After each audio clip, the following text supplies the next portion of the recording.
Hello and welcome back to Tai-chi-pedia. The subject of today's post is purpose.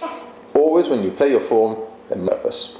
Yeah, you have to be clear what you're doing and exactly what you're training. When you start learning the Tai Chi, the first thing that you do is your purpose is learning the form. You have to get it to the point where you don't have to think about doing the movements.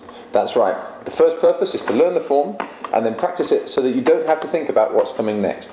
Now, at this point in the training, we have noticed and been guilty of ourselves daydreaming. That's right. I don't have to think about what I'm doing, so I'm going to watch myself in the mirrors, you know? I'm going to think about giving my son some more lunch. We're going to pause. We'll be back in 2 minutes. Jack has his lunch.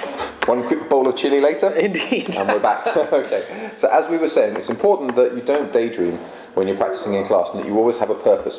Once you've learned the form, there's all sorts of things that you could do. You could play the form and focus on your breathing, focus on relaxing the chest, on expansion. Connection to center. Connection to center is a very popular subject in Tai Chi these days, I hear. Yeah. You could look at, say, the Wu style, 13 torso methods. Pick one of those.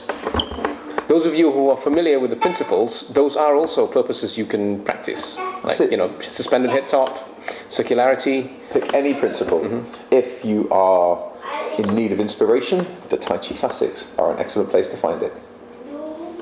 So, always practice your form with a purpose in mind.